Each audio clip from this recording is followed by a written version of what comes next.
Magandang umaga po sa bawat isa. Parang may nagtataas naman po. Ayan po. At sa ating mga kapatid online. Sa ating pinag-aaralan po, no, yung pag dito kasi sa tagpo na to, papatayin yung nagbalita na yon na siya yung pumatay, no.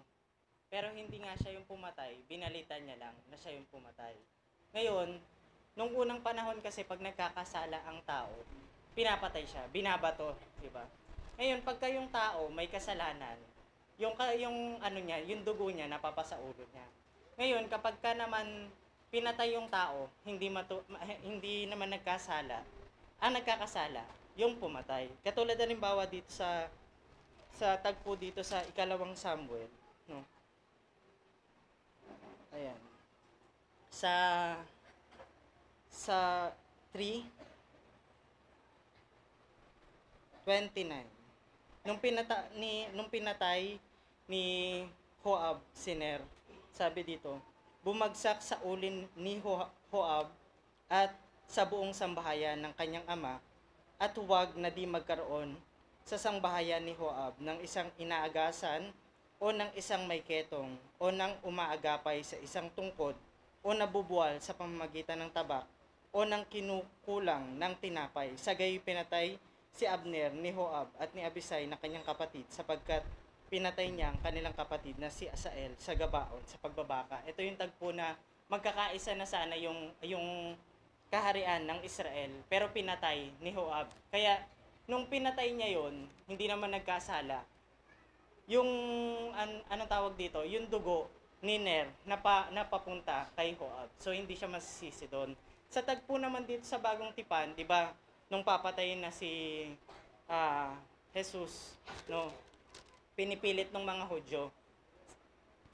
Sa tagpo dito sa 27:24, sinabi naman dito, kaya't nang makita ni Pilato na wala siyang magawa, sabing ganito, kundi bagkus ngang lumalala ang kaguluhan, siya'y kumuha ng tubig at naghugas ng kanyang mga kamay sa harapan ng karamihan na sinasabi, wala akong kasalanan sa dugo nitong matuwid na tao, kayo ang bahala niyan. Ganun po yung ibig sabihin dito na pinapakita sa ating aralin na kapag kayong matuwid, pinatay, mapapa sa dugo, ay yung dugo nun mapapa sa pumatay. Pero kung hindi, mapapa sa doon sa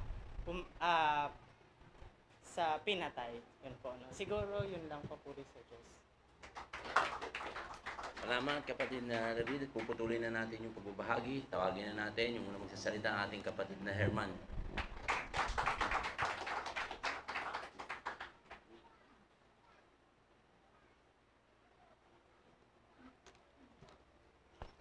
Magandang umaga sa Panginoon. Purihin siya at patuloy tayong marapati ng Panginoon na nagpupuri sa Kanya. Magandang umaga mga kapatid. Sa ating mga kapatid na nakatungay sa online, magandang umaga sa inyo.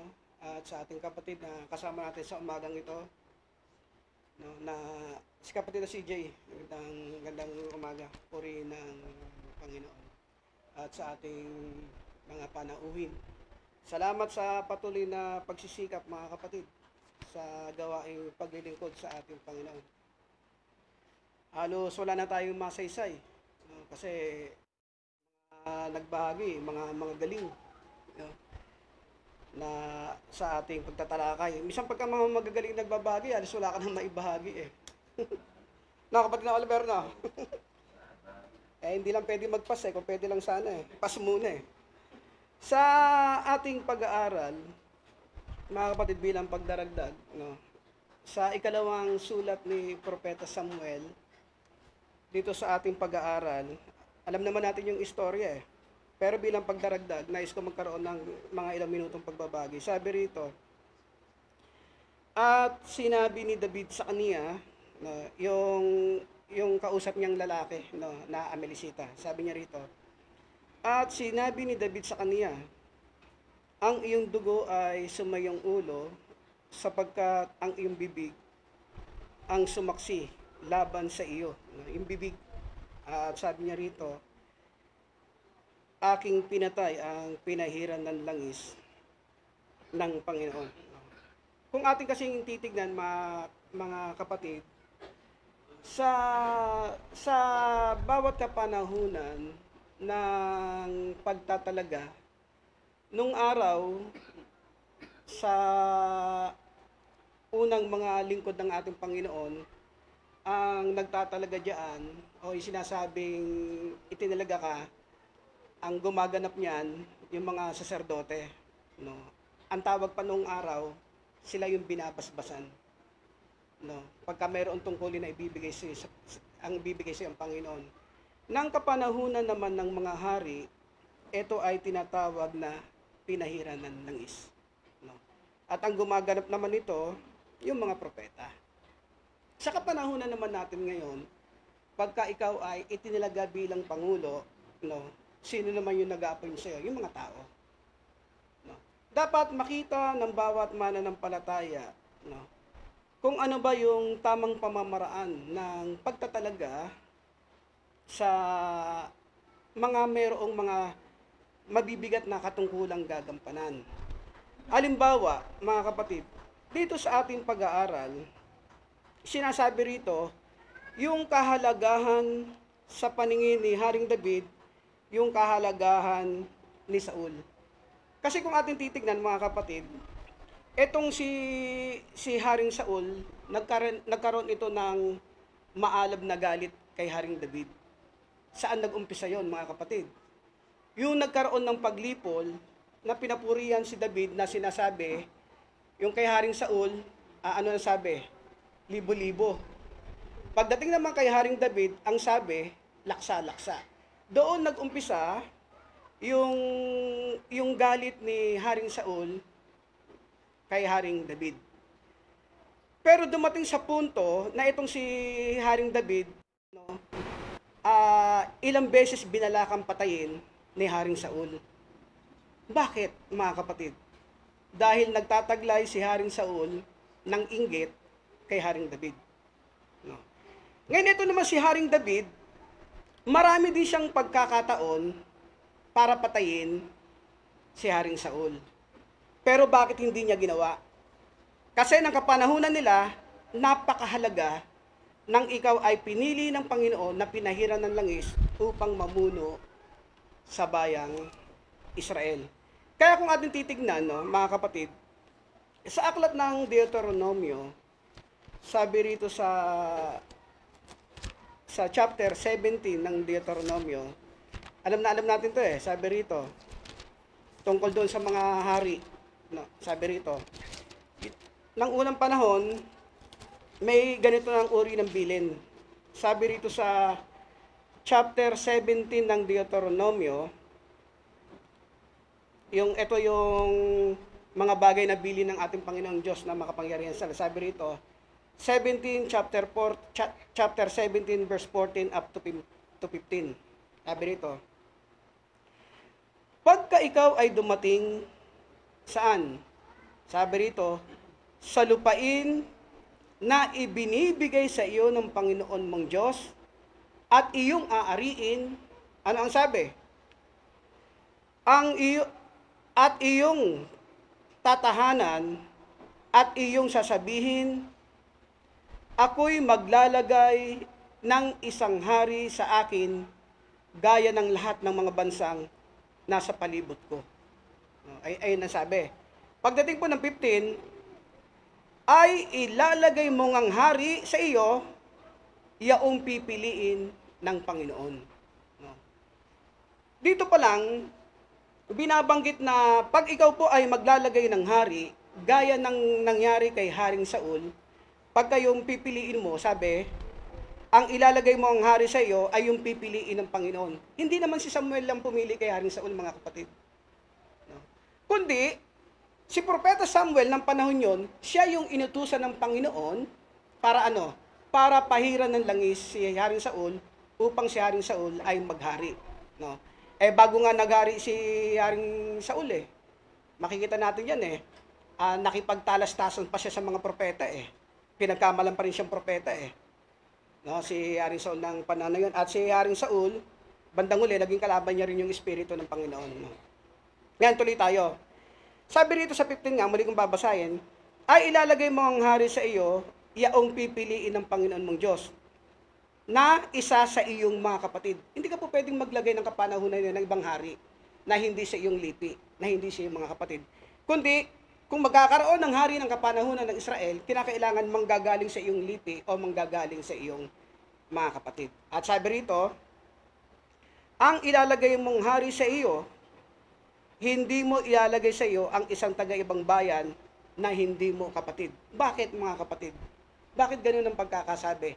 Kasi maaring pagka hindi mo alam ang isang kultura, halimbawa pupunta ka sa ibang bansa, bago ka makarating doon, kinakailangan malaman mo kung ano yung kultura ng bansa ang iyong paroroonan. Ganun din, no? Kaya masyadong delikado pagka yung magiging hari ng kapanahunan yon, hindi nagmumula sa lipi ng mga Israel. Ngayon habang lumaon yung panahon, mga kapatid, may gantong tagpo, no? Sabi sa aklat ng Oseas, sabi rito sa Oseas sa chapter 8, sabi rito,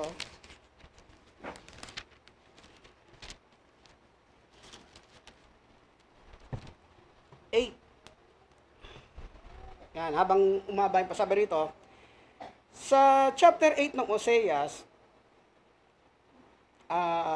verse 2, sa ko na babasahin, sabi rito, sila'y nagsisidaing sa akin, Diyos ko, kaming Israel ay nangangakilala sa iyo. Ano sabi? Itinakwil ng Israel ang mabuti, hahabulin siya ng kaaway. 4. Sila'y nangaglagay ng mga hari, ngunit hindi sa pamamagitan ko. Nang unang panahon, pag nagtalaga ng hari, ito ay nanggagaling sa Panginoon at ito yung pinapahiran ng langis ng mga propeta upang maging hari. Pero habang lumaon yung panahon, ano ang sabi na? Sila'y nangaglagay ng mga hari, ngunit hindi sa pamagitan ko, sabi ng Diyos. At sabi niya rito, sila'y nangaglalagay ng mga prinsipe at hindi ko, nalaman. Sa kanilang pilak at kanilang ginto ay nagsigawa sila ng Diyos-Diyosan upang sila'y mga hiwalay. Kaya ng kapanahunan ito, mga kapatid, hanggang sa kapanahunan natin ngayon, hindi na yung Diyos ang nagtatalaga ng pagiging presidente o yung pagiging hari. No? Sino na nagtatalaga? Yung mga tao. Kaya nga nagkakaroon ng botohan. Kaya nga ganyan yung nangyayari sa kapanahunan natin yan. Ngayon sa ating pag-aaral, mga kapatid, ano ba yung makikita natin dito sa ating pag-aaral na napakahalaga na dapat makita ng isang mananampalataya na sa ating pag-aaral? Yung sinasabi rito, sapagkat ang iyong bibig ay sumaksi laban sa iyo. Kaya kung ating babasahin sa aklat ng Mateo sa chapter 12 verse 37, sa iyong salita, ano pagkakasulat doon? Sabi rito, kaya mga kapatid, sabi rito, hindi ko na masyadong tatalakayin kasi alam natin yung yung story niyan sabi rito, 12:37 ng Mateo, sabi rito, sapagkat sa iyong mga salita, ikaw ay magiging banal at sa iyong mga salita ay hahatulan ka. No? Ito yung nangyari sa lalaking Amalesita na nagpakunwaring siya yung pumatay kay Haring Saul. Ngayon tanong, talakayin po na, etong binatang ito, dati kasi, may mga kasama kami mga nangunguna, yung pagiging aligi, ito yung bagay na pinag-anuhan namin yung pinag-usapan na hindi matanggap. Kasi pinipilit nila ang pumatay daw, ito nga yung lalaking to na Amalesita, siya daw yung pumatay. Alam naman natin ang istorya nito, masyadong mabigat na yung labanan ng mga Pilisteo, mga Israel At itong si Haring Saul, natsambahan siya ng mga mamamana Ibig sabihin, ng panahon na yon, nakaramdam na si Haring Saul na siya ay mamamatay na. Kasi tinamaan na siya ng mga mamamana Ngayon, ang ginawa niya, inutusan niya yung tagadala ng kanyang sandata na siya'y patayin. Palagpasan yung kanyang katawan, hindi sumunod sa kanya. Kaya ang ginawa ni Haring Saul, siya'y nagpatiwakal sa kanyang sarili. Pero yung mga anak ni Haring Saul na 3, talagang pinatay ito, no, ng mga Pilisteo. No? Maliban kay Saul. Si Saul, siya po ay nagpakamatay. Kaya bilang kahalagahan yan, yung mga lipi ng Israel, kinuha yung bangkay nila eh. No? Kinuha ng mga Pilisteo, inalay sa mga Diyos-Diyosan.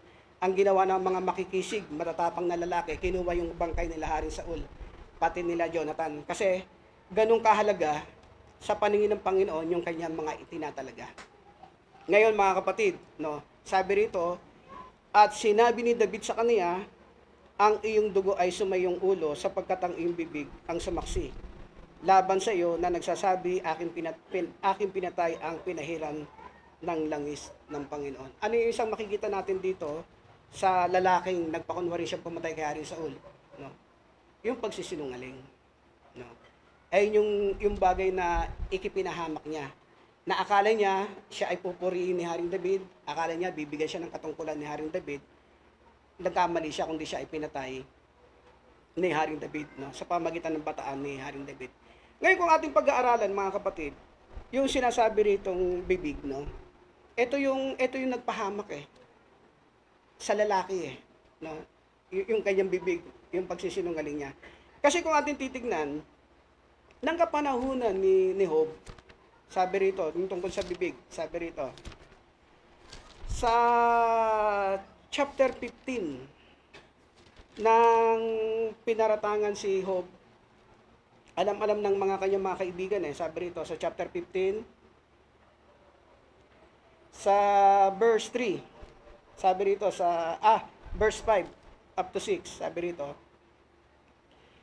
sapagkat ang iyong kasamaan ang nagtuturo sa iyong bibig, yung bibig pala mga kapatid, no, kaya nakakapagsalita yan ng kasinungalingan, no, at ng panglalait sa kanyang kapwa, no, ito pala ay nagmumula sa kasamaan, no, na nasa kanyang puso. Kaya sabi niya rito, sapagkat ang iyong kasamaan ang nagtuturo sa iyong bibig at iyong pinipili ang dila ng mapagkata. Ang iyong sariling bibig ang humahatol laban sa iyo. No, ito yung nangyari sa lalaki. Ano sabi? Ang iyong sariling bibig ang humahatol laban sa iyo at hindi ako. Oo, ang iyong sariling mga labi ay nagpapapatotoo laban sa iyo. No? Kaya makikita natin maraming napapahamak, no, na tao dahil sa kanyang bibig. Kaya nga sa binasa ko kanina, sa iyong bibig, no, ikaw ay ahatulan ng Panginoon sa iyong salita. Kaya nga ang mananampalataya, pinag-iingat yan mga kapatid, no, sa mga salitang binabanggit. Kasi napakahalaga niyan eh sa bawat mananampalataya. Kaya nga sa ating mga sumusunod sa Panginoon, ay yung bagay na pinakaiingatan. Gaya na naging pag-aaral natin ng nakaraang linggo. Halos magkarugtong lang siya eh.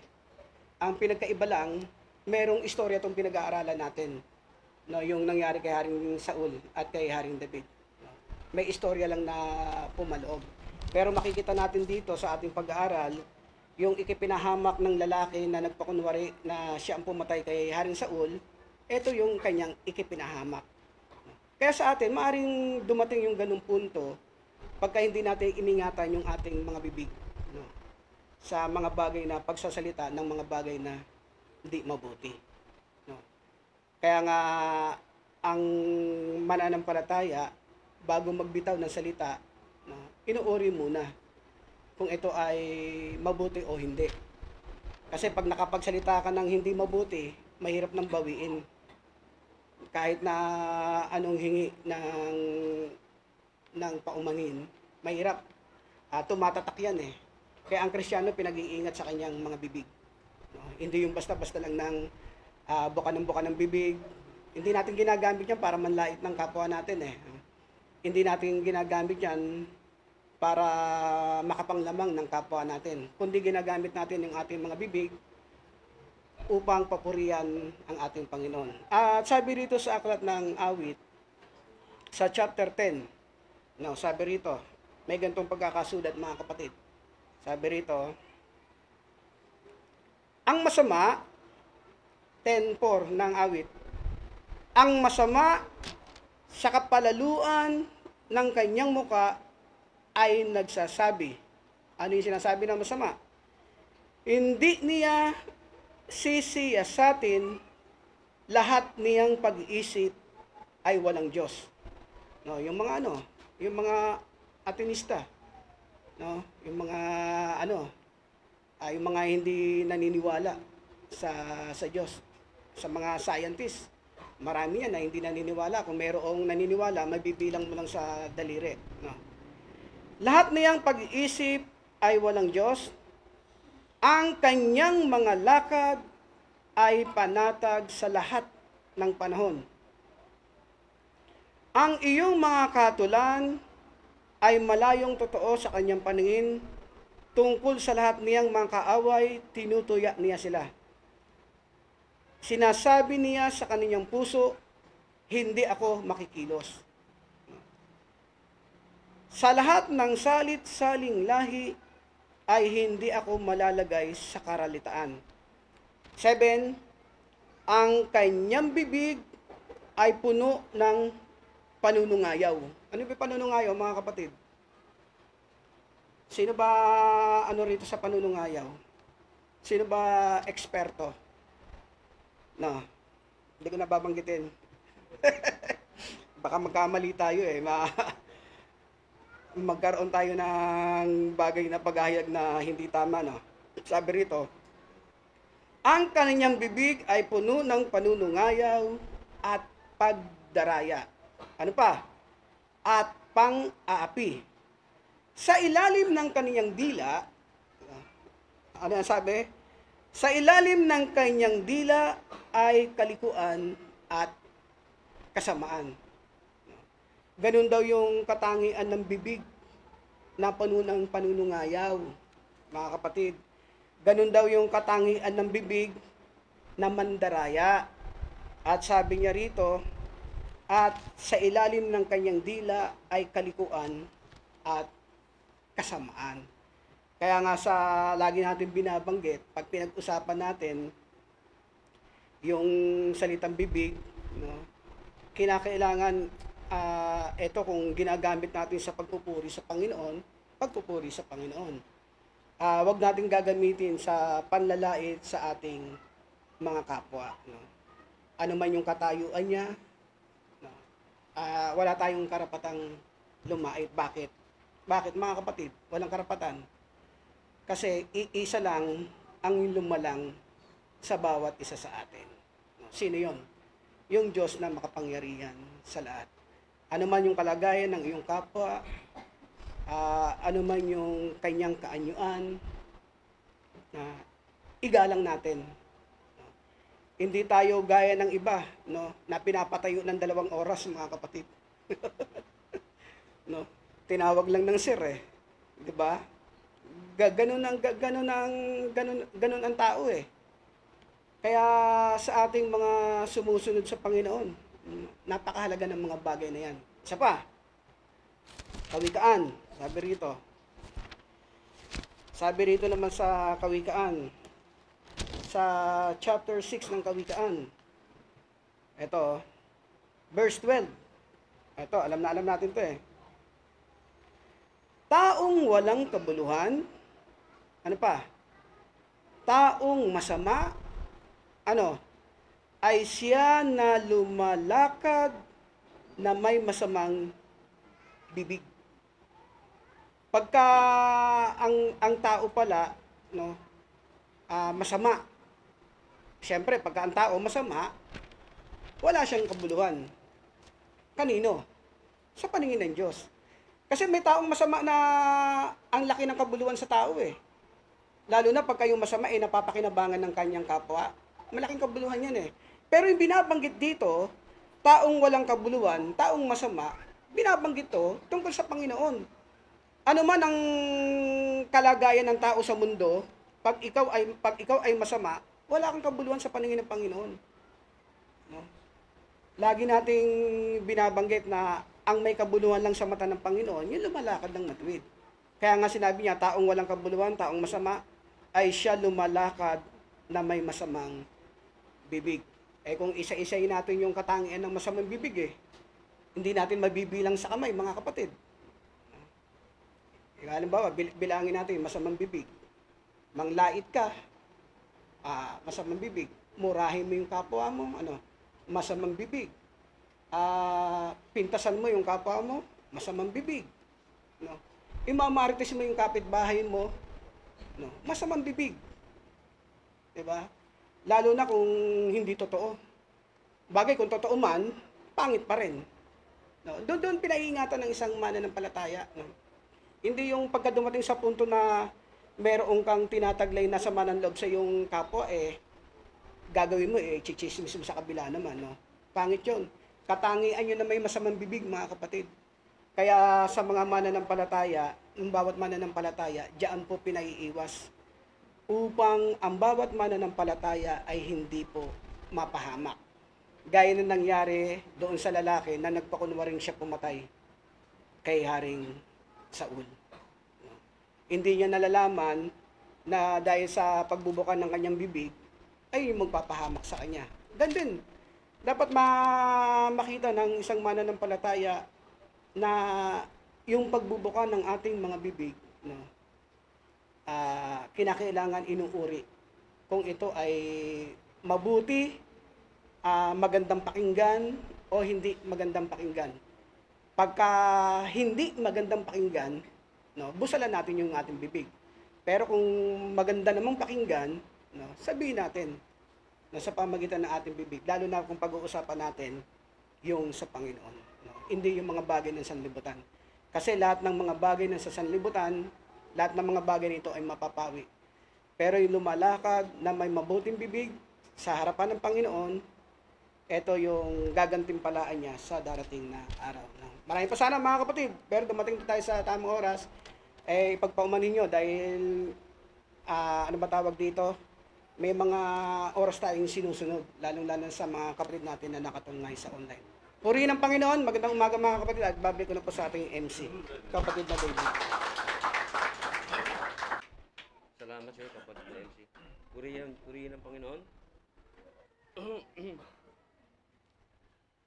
Salamat po doon sa mga nagbahagi kanina at sa ating kapatid na Herman doon sa maayos na pag-deliver ng kanyang mensahe. At maliwanag na po, yung mga bagay na pinag-aaralan natin, maliban lang doon sa hindi po nakakaalam, sa mga hindi po nagbasa.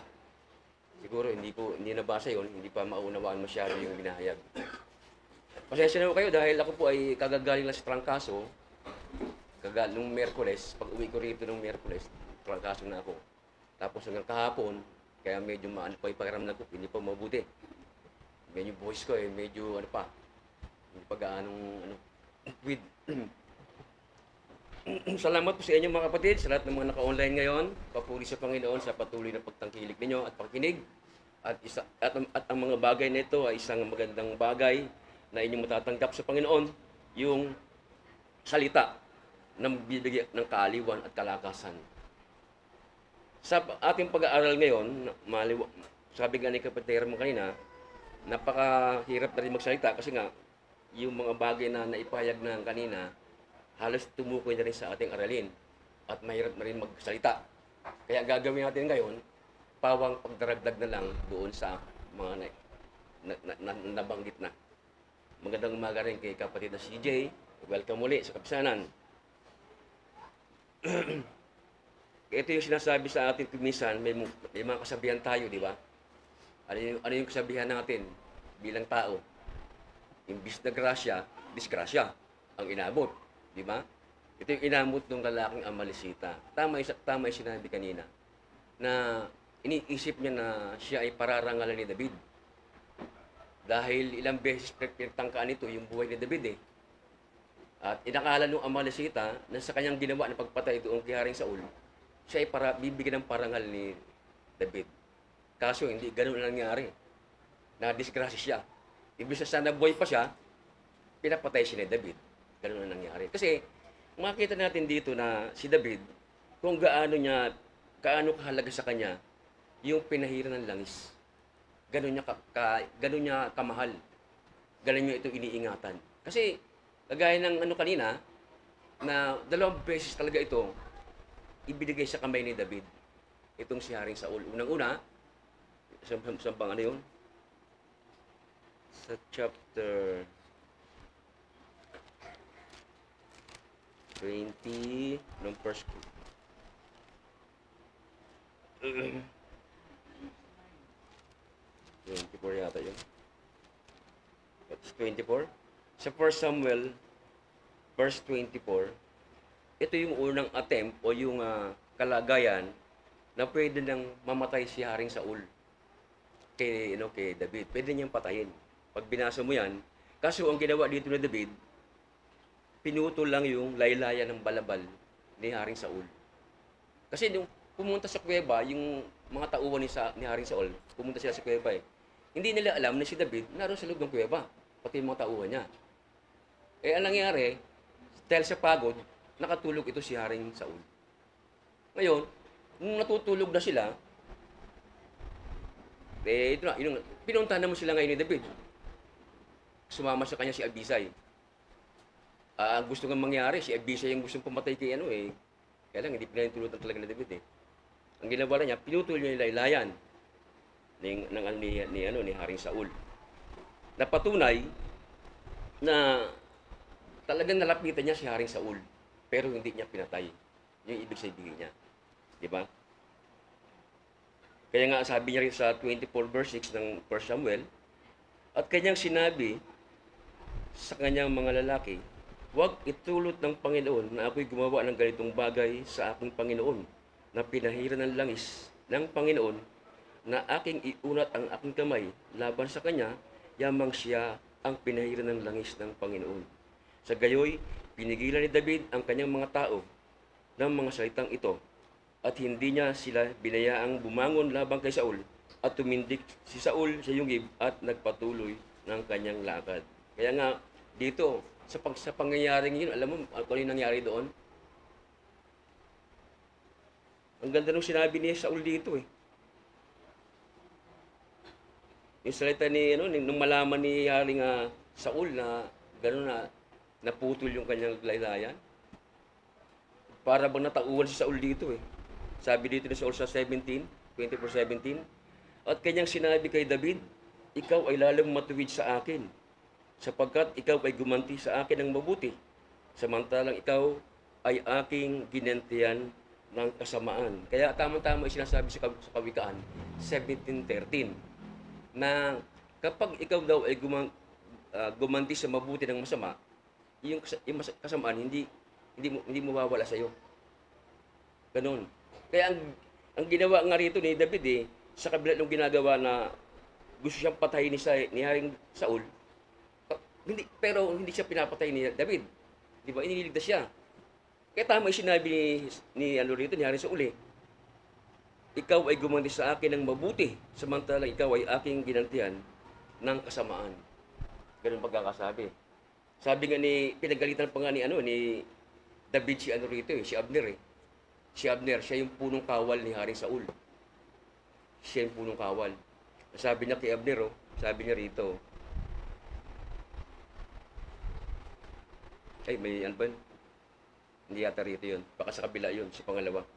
Sa pangalawa, sa second attempt, doon sa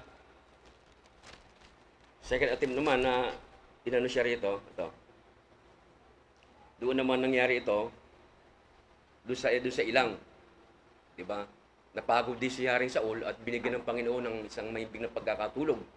At nangyari naman ito, yung ginawa ni Saul kasi, tinugusok niya yung sibat niya doon sa kanyang ulunan. Tinusok niya ron, at saka mayroon banga doon. Ang ginawa naman ni David, kasalukuyan na doon sa ilang din, nilapitan siya.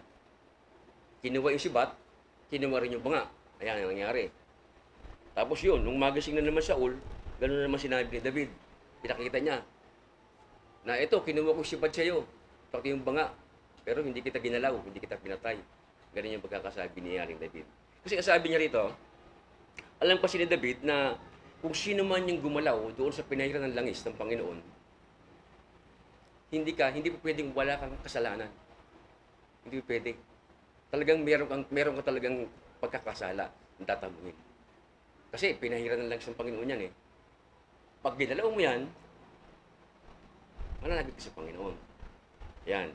Kaya may salita si David dito, no? Doon sa 26 verse 9 ng 1 Samuel, at sinabi ni David kay Abisai, ito na si Abisai, kasi ito yung gusto pumatay kay Saul eh. Gusto niyang, para ba nang gigigil siya, gusto niyang tirahin siya sa Saul eh. Parang galit siya kay Saul eh. Kaya lang, pinipigilan talaga siya ni David. At sinabi ni David kay Abisai, huwag mong patayin siya. Sapagkat sino mag-uunat ng kanyang kamay laban sa pinahiran ng langis ng Panginoon at mawawala ng sala. Ayan. Kaya nga hindi pwede. At sinabi ni David,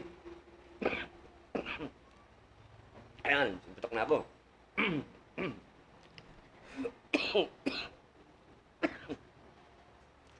At sinabi ni David, buhay ang Panginoon ay siyang sasakit sa kanya. Diba?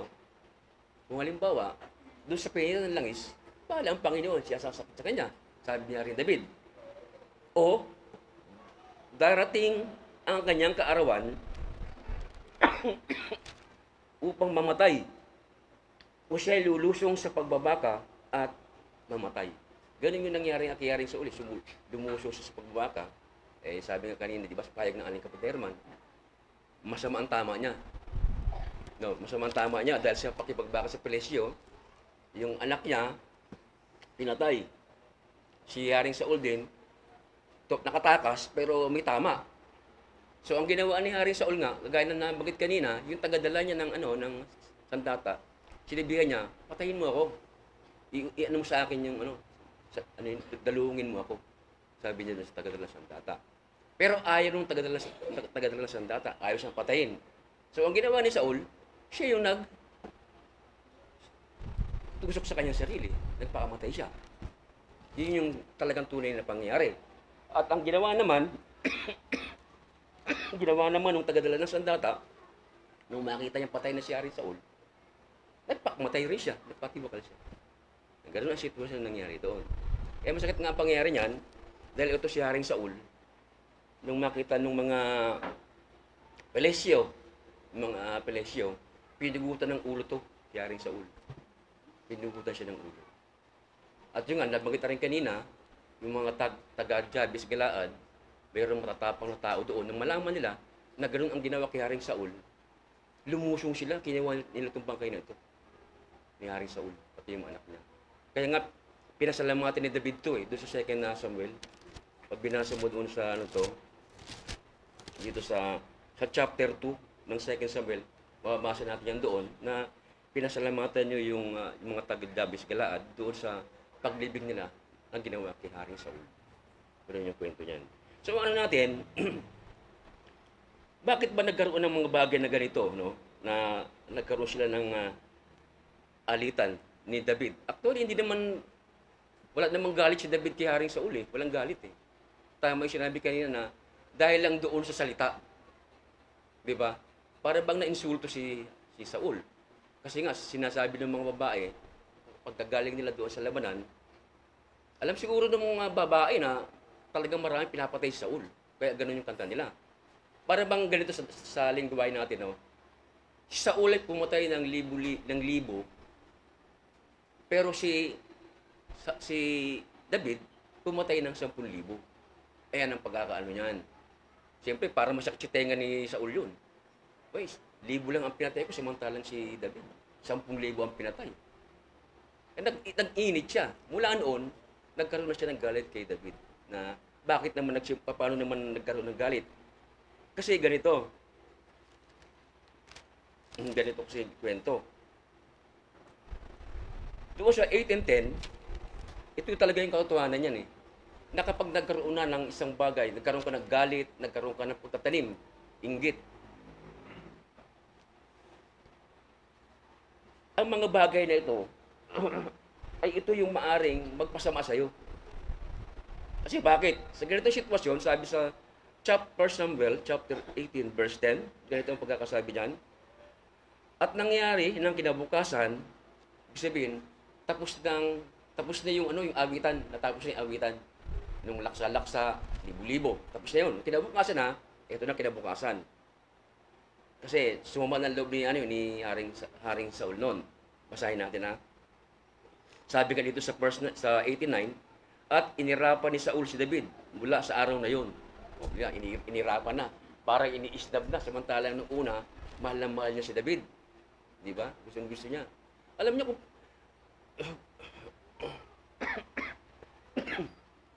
inirapan na niya. Sa 10, at nangyari ng kinabukasan na ang masamang espiritu na mula sa Diyos, ay ito na, makakaano to ha, isang masamang espiritu na mula sa Diyos dumating na makapangyarihan kay Saul. At siya ay nanghula sa gitna ng bahay, at si David ay tumutugtog ng kanyang kamay gaya ng kanyang ginagawa araw-araw, at hawak ni Saul ang kanyang sibat sa kanyang kamay, at inihagis ni Saul ang sibat sapagkat kanyang sinabi, aking tutuhugin si David sa dingding. At tumanon si David sa kanyang harap ng makalawa, at natakot si Saul kay David sapagkat ang Panginoon ay sumasa kanya at nahiwalay na kay Saul. Kaya't inihiwalay ni Saul siya sa kanya, at siya ginawa niyang punong kawal sa 1,000, at siya ay naglabas pumasok sa harap ng bayan. Kaya nang nangyari nung ganun, di ba? Pinalitan yung mabuting espiritu na naki Saul, pinalitan ng masamang espiritu. Nagsimula yun nung nagkaroon siya ng galit kay David. Nagkaroon siya ng inggit. Nagsimula yun doon. Kaya napalitan yung espiritu niya. Isa sa kadahilanan. Kaya mapapansin yung mga kapatid, ito si Haring Saul.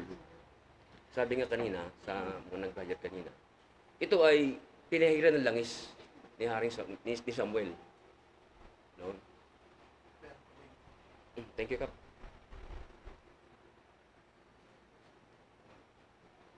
Pinahiran ng langis ni Samuel, ito si Saul. Pag nabasa niya yung katangian ni Saul, alam niyo mga kapatid, magugulat kayo sa katangian nito eh. Dito sa chapter 9, 1 Samuel, basahin natin sa 1.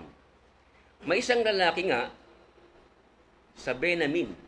Alam niyo saan ka ng lipi ng Israel? Benamin ang pinakamaliit. Pinakamaliit na lipi yan.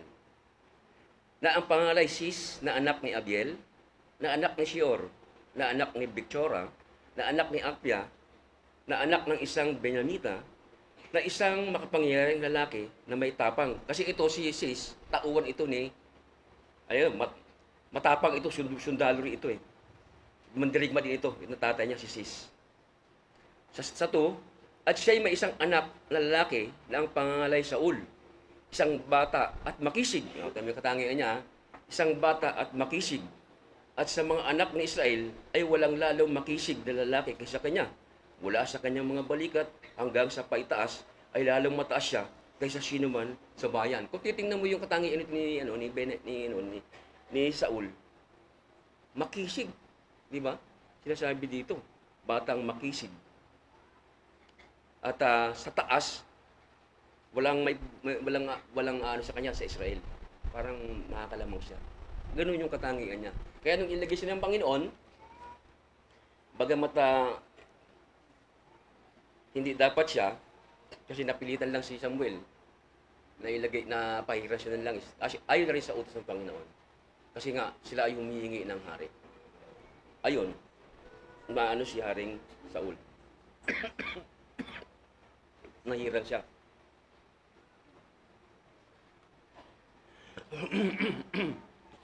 Ay, tuloy na po tayo.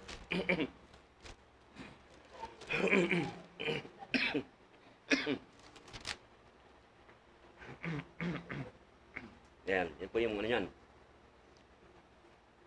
Kaya nga, nabagit ko po kanina na yung pinahiran ng langis, ito po ay napakahalaga sa paningin ng Panginoon. Napakahalaga. Kaya, sino man yung gumalaw dyan, sumakit dyan, hindi maaaring walang kasalanan na iaan sa kanyang Panginoon. Mananalagot siya sigurado. Ngayon sa ating kasi, kagaya ng ating Panginoong Kristo, di ba? Kaya nga may nasusulat sa banal na kasulatan, sabi doon sa chapter 16 ng 17 ng Kawikaan,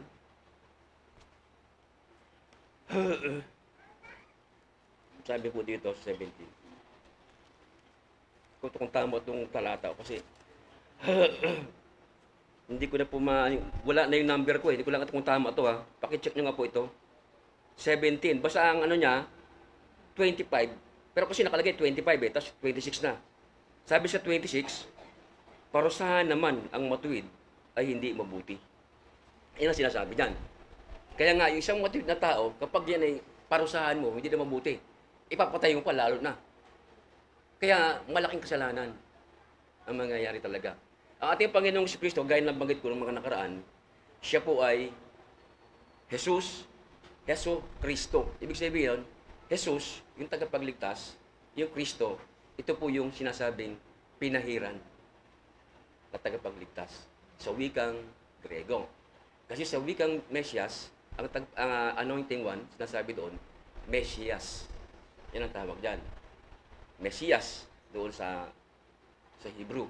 Pero sa panahon ng Grego, Christ. Kristo. Yun ang ibig sabihin nun. Anointed one. Yun ang pagkakasabi dyan.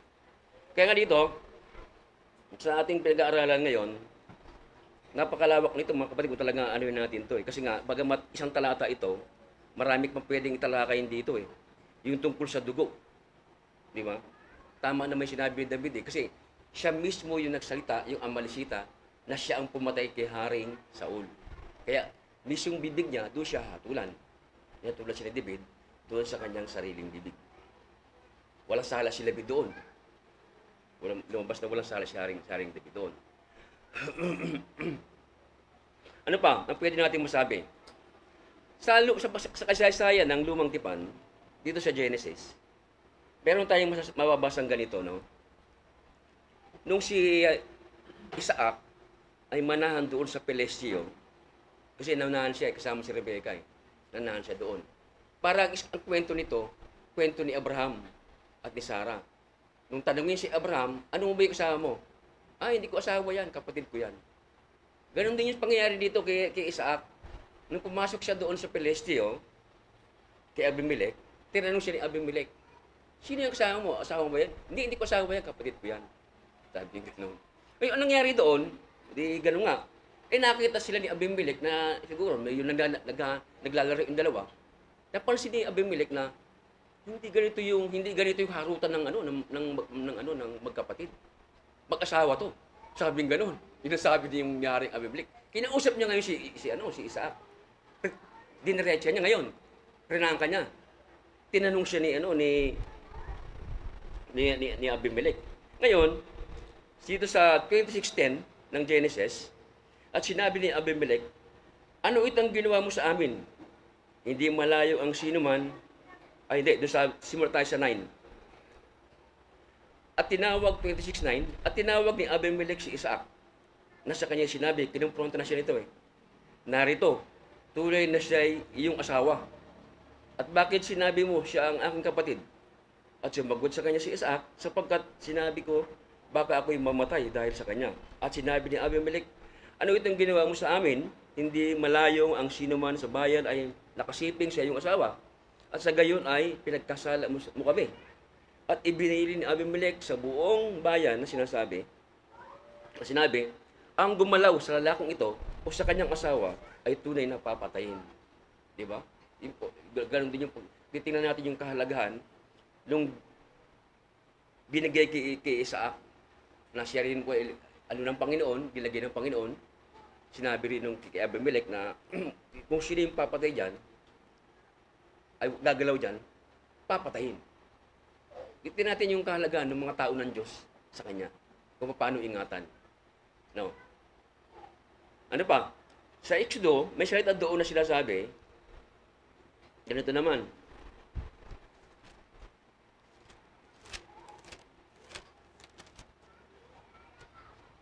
palasak na po ito mga kapatid, nais ko na lang pong banggitin. Sabi sa 16:8 ng Exodo, at sinabi ni Moises, ito'y mangyayari. Pagbibigay ng Panginoon sa inyo sa kinapunan ng karne na makakain at sa kinaumagahan ng pagkain na makabubusog sapagkat narinig ng Panginoon ang inyong mga pag-upasala na inyong iniupasala laban sa Kanya.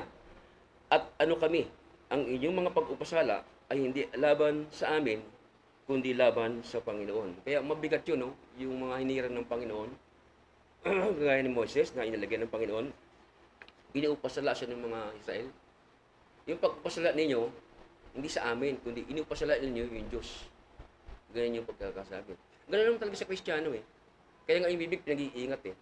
Kasi kapag nilait mo yung tao, ang nilalait mo yung Diyos. Yung may lalang sa Kanya. Kaya nga tayong Kristiyano, ipinagbabawal lamang lait ng tao. Sabihin mo sa Kanya, ikaw ang pangit mo talaga. Hindi maganda yun. Ikaw ay ganito. Ang ilong mo ay ganito. Wag. Hindi mo alam, ang pinipindusan mo, yung lumalang nun. Hindi natin ano yan. Kaya ang Kristiyano, hindi ganun eh. Ang Kristiyano, ang bawat tingin niya sa tao, laging maganda. Kasi alam niya, yung lumalang sa kanya, maganda siya. Kaya ang tingin ko sa inyo, mga kapit, maganda kayo, maganda lalaki. Wala akong tinatlanging tao. Puro maganda lalaki. Sapagkat hango tayo doon sa anyo ng Panginoon. Di ba? Yung pag-upasala, sabi nga, ganun nga ang nangyari doon sa mga taga-Israel na kanilang ginagawa kay Moses. Napaka-ano po ng pag-aaral natin, napakalawak na po ng pagsasalaysay nito. Ang maano ko lang po na ano rito, yung sinasabi dito sa isang talata ng Kawikaan. Sabi dito. Yung salita ritong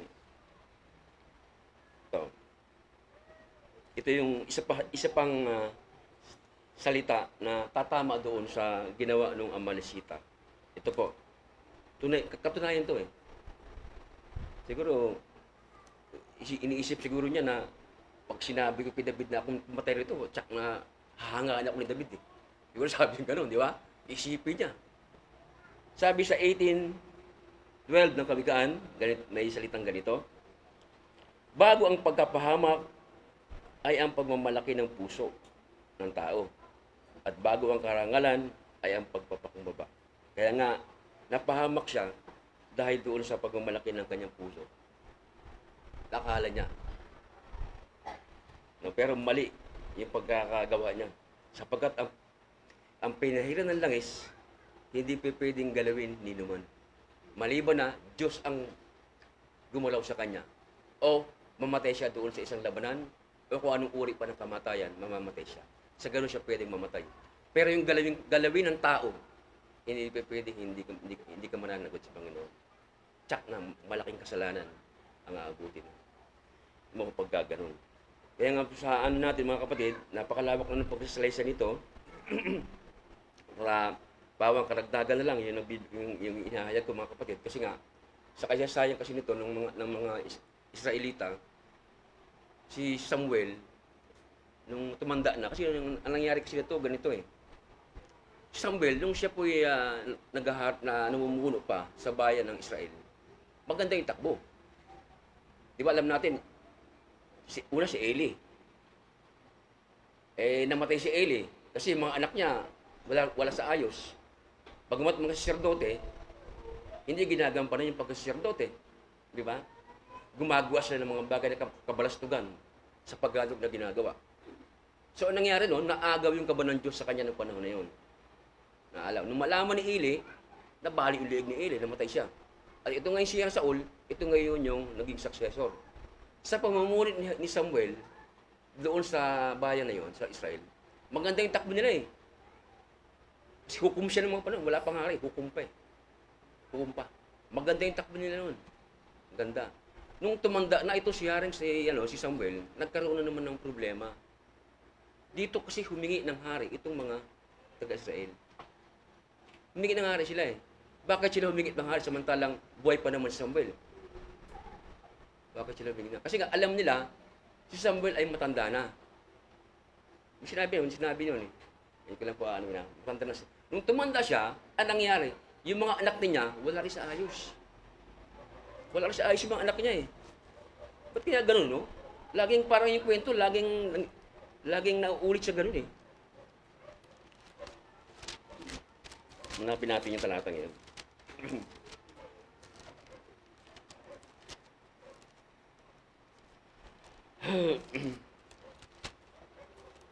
Ito. Dito sa chapter 8 ng 1 Samuel, meron tayong mababasang ganito. At nangyayari nang si Samuel, matanda na, na kanyang ginawang mga hukom sa Israel ang kanyang mga anak. Ibig sabihin, matanda na siya eh. So, inilagay niya yung mga anak niya ngayon. Ang pangalan ng kanyang mga anak, panganay ay si Joel, at ang pangalan na yung kanyang ikalawa ay si Abia. Sila yung mga hukom sa Beersheba. At ang kanyang mga anak ay, ito na, hindi lumakad sa kanyang mga daan, kundi lumingap ng mahalay na kapakinabangan at tumanggap ng mga suhol at sinira ang paghatol. Nang maggagayoy, nagpisan ang mga matanda ng Israel at naparoon kay Samuel sa Ramata. At kanilang sinabi sa kanya, narito, ikaw ay matanda na. At ang iyong mga anak ay hindi lumalakad sa iyong mga daan. Ngayon ilagyan mo kami ng isang hari upang humatol sa amin gaya ng lahat ng mga bansa. Yan po ang kadahilanan. Inilagay sana ni Samuel yung kanyang mga anak, kaso yung mga anak niya, wala rin sa ayos. Sinasabi pa nga rito, kapakinabangan eh. Humingi pa ng suhol eh. Kaya yung suhol talaga, matagal na panahon eh, no? Noon pa pala eh. Kaya nga hindi malayo talaga. Hanggang ngayon, nandito pa rin eh. Espiritu ng suhol, lalo sa gobyerno, ang dami niyan. Diba? Ayuda. Kaya yun, ang nangyari, napilitan ngayon Samuel na bigyan sila ng hari. Ay din doon sa salita ng ating Panginoon. At yun, dumating ngayon, pinili ng Panginoon si Haring Saul. Yan ang kwento. Ang hindi lang na maganda kay Saul kasi, alam niyo, isa nakita ko sa katangian ni Saul kung ano, takot si Saul. Kaya hindi pala pwedeng maging hari ka pag tatakutin ka, hindi pwede. Pag binasa mo yung istorya ng Saul, takot siya, takot. Doon sa dalawang bagay na ginawa niyang pagsalangsang. Yung una, yung naghandog siya. Di ba, pinaghandog siya. Sabi ni Samuel, hintayin mo ako bago ka maghandog. Sabi nga gano'n. Nung nakita ni Samuel, ni Saul lang, hindi pa dumarating si Samuel, at nariyan na yung mga Pilisteo, naghandog na siya. Eto, habang naghandog siya, dumating ngayon si Samuel. Nako. Ang sabi ni Samuel doon, gumawa kang may kamangmangan. Ang sabi kasi ni Saul, kung nakita ko kasi na matagal ka pa eh, hindi ka pa dumarating eh. Nandiyan na yung mga Pilisteo eh. Sabi niya gano'n. Ako yung natakot. Isa yun. Yung pangalawa, halos gano'n din ang kwento nun. Kaya ang nangyari naman doon, panghihinayang. Panghihinayang. Kaya nga, nasabi doon na, mas aani ng Panginoon yung handog. Di ba mas maani yung pagtupad kaysa handog? Kasi yung utos, wala kang ititira. Papatayin mo, matanda, bata, sanggol. Hayop. Walang ititira na. Mata, matanda, sanggol. Kasama sanggol doon ha. Pinapatay. Hayop. Patayin mo lahat yan, amalasita. Ay, ano yan? Wala kang ititira dyan. Oh. Anong nangyari? Inispire niya yung hari. Di ba? Hindi niya pinatay yung hari. Kumuha siya ng mga matabang hayop. Dahil sabi niya, kasi inilaan namin ito para handog siya Panginoon eh. Ayun. Doon siya nadali. Yung dalawang bagay na kamangmangan na ginawa ni Saul, ito yung naging dahilan para siya ay maalis sa pagkari sa Israel. Kaya nga napakahalaga yung salita ng Diyos eh. Kapag sinabi ng Diyos na hintayin mo ako, hintayin mo, dapat hinintayin niya kahit nandiyan na yung mga kalaban. Hintayin mo kasi yun ang salita eh. Hindi ka papabayaan eh. Di ba? Pag sinabing ubusin mo yan, wala kang ititira. Pati buto kainin mo. Wala kang ititira. Hindi po ganun. Yung sinabi yon doon sa mga yung kalaban nila noon na ubusin mo, yung sabihin, kahit bata. Ang bata, matanda, sanggol, mga hayop, patayin mo. Ganun ang Diyos eh. Pwedeng kaya nga sinasabi ng iba, unjust daw, unfair, malupit ang Diyos. Kasi anong kasalanan ng sanggol? Bakit may papatay yung sanggol? Walang halaga sa Diyos yung sanggol kapag hindi ka sumasampalataya. Eh yung barsang yun, kaaway ng Diyos, galit ang Diyos dun eh. Bakit nagalit ang Diyos doon? Nung panahon na yun, na kung saan yung Israel dadaan, hindi sila pinadaan. Imbis na, para bang nangyari, dito, makakadaan ka dito ng malapit, ito yung pupuntahan mo, pwede kang dumaan dito ng malapit. Hindi sila pinayagan nito. Pinaikot sila ng ganun. Kaya nagalit ang Diyos ng panahon na yun. Kaya pinabubura yan, ang malasitang yan eh. Yung mga kwentong ganyan. Salamat po sa Panginoon. Ako po nakatapos din po. Purihin po ang Panginoon. Maraming po salamat.